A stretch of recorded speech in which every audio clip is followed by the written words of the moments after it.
Discovering your purpose. What is your purpose? When do you feel most alive and fulfilled? Where did you get your purpose? Some people think it started after you were born. Others believe that your purpose is the eternal appointment given to you before you were born. That's not such a strange ideal. Your soul is eternal. Your mind tells you that life starts when you were born. But something deeper tells you that that may not be altogether true. Your purpose or destiny is what you, yourself, your soul, was created to do here on earth. A choice based on internal attributes, wishes, and desires. You were born in the perfect place and time to fulfill your unique purpose in life. That is why you feel so good once you discover it. It is what you came here to do. Unfortunately, so many people do not fulfill their unique purpose in the world. Allow me to help you discover your purpose. And once you discover your unique purpose, begin to inject it into everything you do. Who knows? You may even discover that you make money doing what you love. How do you discover your purpose? You have to move beyond the illusion. What illusion? You have to move beyond the illusion that money is the only indicator of success.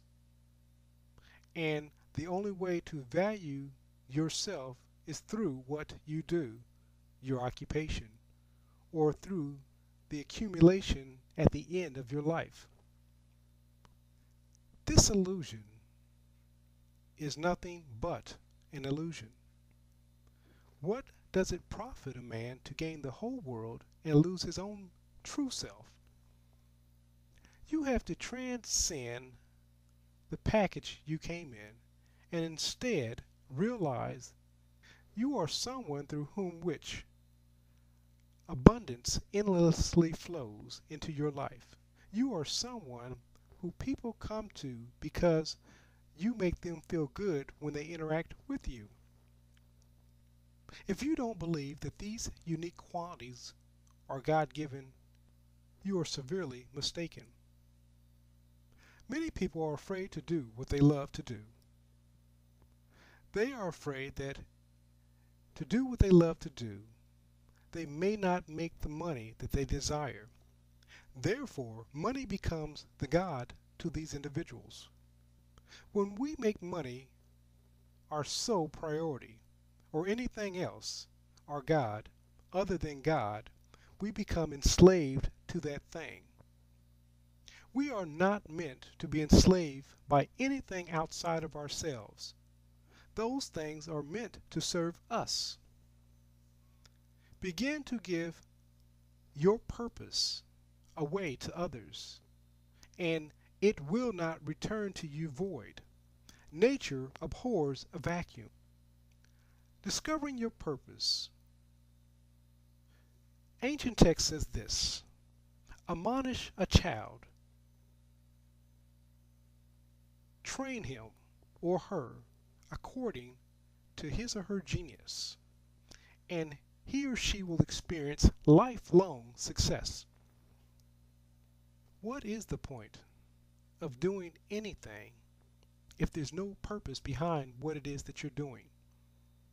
Do you ever feel like you're just going through the motions in life, but that you want something more in order to truly be happy? The way you are living out your role is inconsistent with what is important to you in terms of your own personal values. Ancient text reminds us, before I formed you in the womb, I knew you. Before you were born, I consecrated you and empowered you with gifts and talents to bless the world. Ancient text also says, For God had formed my innermost parts. He knitted me together in my mother's womb. And that I am to praise him because I am fearfully and wonderfully made. And his works I know well, deep in my soul. My frame was not hidden from divine intelligence when I was being formed in the secret place. Divine intelligence saw me in my unformed state, and in the book of life my name was written, and every work that I would do was written in that book of life. Yet I was unaware of any of those days. So what am I saying, Creator? Before I was born, divine intelligence knew who I was and what I was to accomplish. Christ said it this way, that before Abraham was, I am. And it's for this reason that I was born. And for this reason I have come into the world. Did you not know that I must be about my Father's business? My delight, my food, is to do the will of him that sent me. Divine intelligence says this, for I know the plans that I have for you, declares the Lord, plans to prosper you and not to harm you, plans to give you a hope and a future. I have come that you might have life, and that you might have it more abundantly. Creators, you must define your purpose clearly.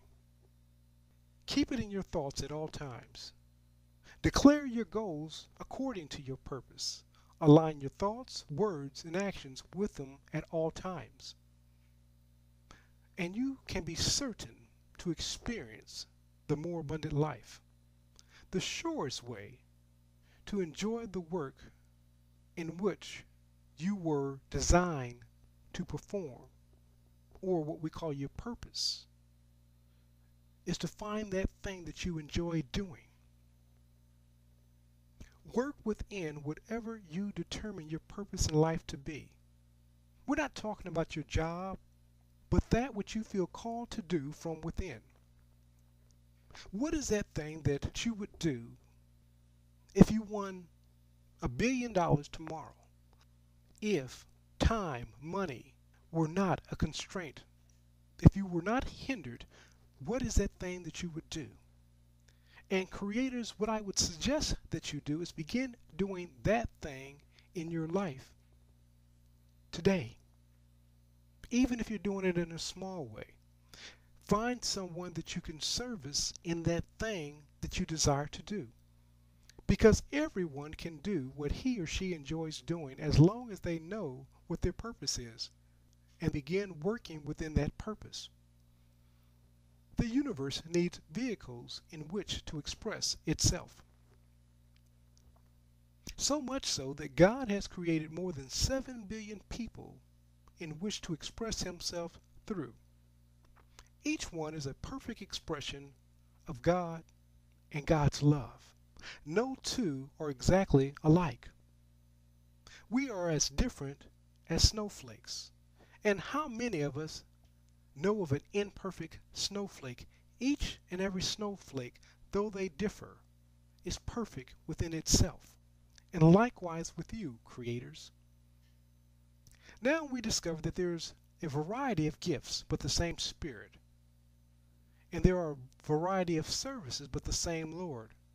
There are a variety of activities, but the same God who empowers them all. To each is given the manifestation of the Spirit for the common good of the all. All of these are empowered by the one and self-same Spirit, who appointed to each one individually as he wills. What am I saying to you, creators? Is that your gifts and talents have been placed in you by God, for God, so that you can be God's conduit in the world. For just as the body is one and has many members, and all the members of the body, though many, are in one body, so it is with divine intelligence. For in one Spirit we are all placed into one body, whether it be Jews or Gentiles, prosperous or impoverished. We were all made to drink of the self-same Spirit. For the body does not consist of one member, but many. For if the foot should say, because I am not a hand, I do not belong in the body, that would not make it any less a part of the body. And if the ear should say, because I'm not an eye, I do not belong to the body, that would not make it any less a part of the body. If the whole body were an eye, what would be the sense of hearing? If the whole body were an ear, where would the sense of smell be? But God, in His infinite wisdom, has arranged the members of the body, each one of them as He has chosen. If all were a single member, where in fact would the body be? There are many parts and yet one body. The eye cannot say to the hand, I have no need of you, nor can the head say to the feet, I have no need of you.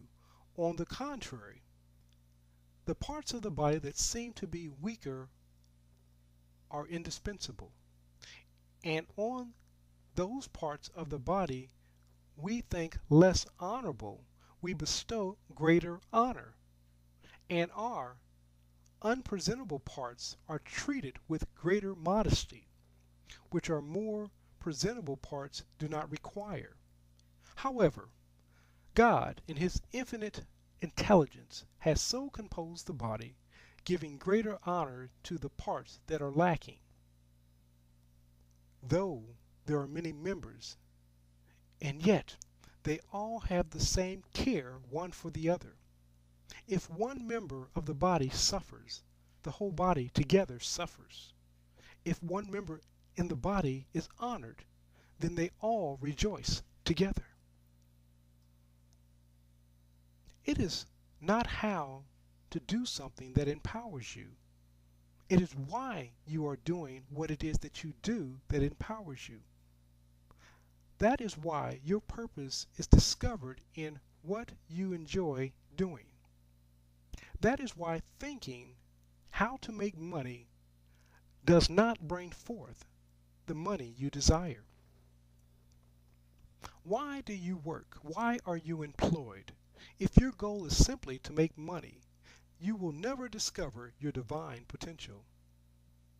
The goal of this lesson is to help you figure out why you were created and what can bring you the most enjoyment and fulfillment in life, thus discovering your purpose.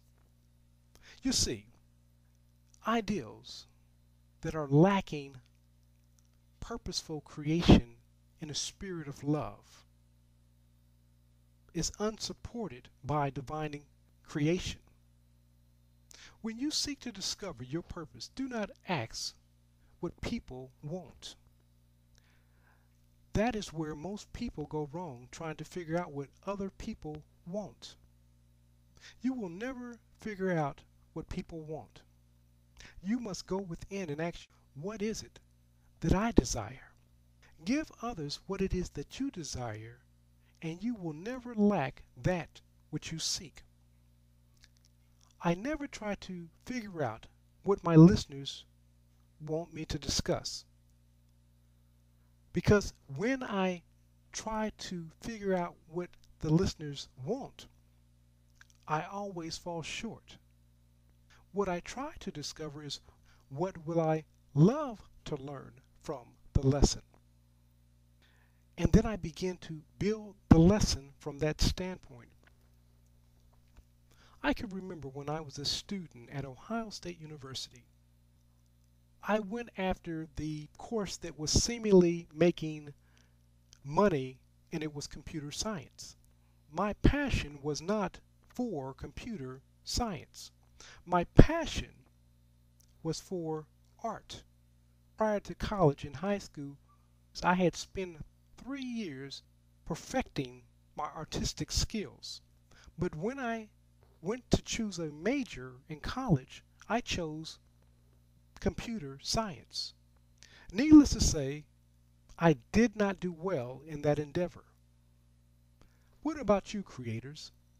What is it that you have passion to do? What is it that brings you the most joy? And my next question, are you living out your passion? Are you living out your divine assignment, your love assignment? And when we discover that we're truly only one being, individualized, but collectively one in the mind of divine intelligence, and since there is only one, we discover that we're dealing with the same issues that each and every one of us face.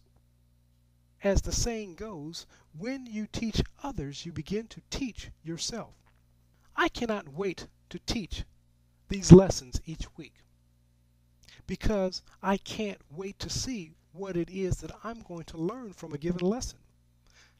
When I'm teaching you, I know that I am living my purpose because I experience so much joy bringing these lessons to you. What is it that you're passionate about, Creator? And who can you give it away to? We're going to talk about 6 golden coins that each and every one of us have been given at birth. And then we'll talk about the basic employments of these golden coins. But before I begin to talk about these golden coins, allow me to share a letter with you that I found in a book that I had purchased some time back. But I thought the letter was so profound that I wanted to share it with you, my listener. The author, unknown, says this: I can't get organized. I do not know how to relax. I cannot remember things. I am unable to manage multiple tasks and responsibilities. I am not as smart as other people. I am not quick enough on my feet. I am not decisive enough. I need too much sleep and I lack energy. Creators, I pray that as you're listening, that's not the dialogue that you're having with yourself, because it's keeping you from discovering your purpose. Here are the 6 golden coins. The first coin that each and every one of us has been given is the coin of time. Each one of us has a allotted amount of time that we can fulfill our purpose in the world. Some live for a very short time, and others live for a very long time. And the funny thing is, some of those who live for a very short time, by man standards, accomplish more than those who live 2 or 3 lifetimes, whereas those who live much longer accomplish next to nothing. But Creator, it is your time that you've been given to manage according to divine intelligence so that you can fulfill the purpose that you have in the earth. And when your purpose is done, then you will transcend this earth suit that we call a body, and you will find yourself in the next level of your transition. The next coin that each and every one of us has is that of influence. Each one of us has a certain group or sphere of people that we will influence throughout our lives. Some people will manage to influence those in their immediate family, and some's influence will cross the globe. Each one's sphere of influence is different, but just because yours does not seem to be as vast as another's does not make it any less important. You could speak into the life of a young child, for example, and because of the influence you had on that young child, you can touch people for generations to come. So be mindful that each and every person that you come in contact with, you have a level of influence in the lives of those individuals. The next coin that each and every one of us has been given is that of money. We all have a certain amount of money that will pass through our lives in the course of our lives. Some a few $100s throughout a lifetime, and others several $billion throughout a lifetime. The person with a few $100s throughout his or her life can impact more people than the person who has had billions of dollars throughout a lifetime. You have to give over what you have through the trust of divine intelligence and ask divine intelligence to show you how to best use the monies that you have passing through your life. Next, we each have a certain amount of energy that we will use throughout a lifetime. We're energy systems clothed in this thing called a body. But our energy system or spirit transcends this thing called the body. Some of us have a great deal of energy and we're upbeat, and some of us tend to be more reserved. Whatever your energy level is, ask yourself, who can I serve where I'm at? And if you desire to have a more expansive level of energy, begin to seek out ways to improve what it is that you're doing and ask divine intelligence to show you ways to improve your level of energy. It may just take an exercise program. Sometimes it may require medication. Whatever the case, consult a doctor if you feel that you have very low energy, but you know that that's not who you were destined to be. Next coin that we've each been given is that of talent. Each and every one of us has a gift or talent that we alone can employ. And without our employing this gift or this talent, the world will not experience that gift or that talent that's been given to us to manifest in the world. So ask yourself, what is it that I enjoy doing? And when you discover what it is that you enjoy doing, in that you're going to discover your gifts and your talents for that particular arena. Then begin to cultivate that gift and that talent. And like I said earlier, find someone that you can give it away to so that you can improve upon that gift or that talent. And lastly, we've all been given a certain amount of opportunities in the world. And the opportunities that I have will not be the same as the opportunities that you have. But it's up to each and every one of us to utilize the opportunities that we've been given to the fullness of their capacity in order that we can live out the life that we've been predestined to live. Now there's four things that you can do with these 6 golden coins that you've been given. You can choose to waste them. You don't have to utilize them. They can just be squandered away, and that will be the end, and the world will never experience what God desired to experience through you. You can invest them. You can begin to invest in the lives of others, the gifts and the talents, the 6 golden coins that you've been given. Begin to make a difference in the world. You can save these gifts and talents for later. But the problem is You never know when your soul will be required of you or when you will be called to eternity. So, the best thing you can do with your gifts and your talents is to begin to utilize them now. Lastly, you can exchange these gifts and talents with others who have gifts and talents and begin to form alliances that will bring about a collective success in the world. You alone can fulfill the purpose that God has for you in the world. But I want to give you the sure path to success in 3 simple steps. Have an ideal and believe in your ideal. Make a plan of action to follow through on your ideal. Know that your plans can't help but to be successful.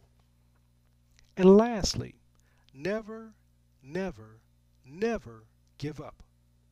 Believe you can have what you desire. Know this: only you can create your perfect world. Not God, not man. Only you can create your perfect world.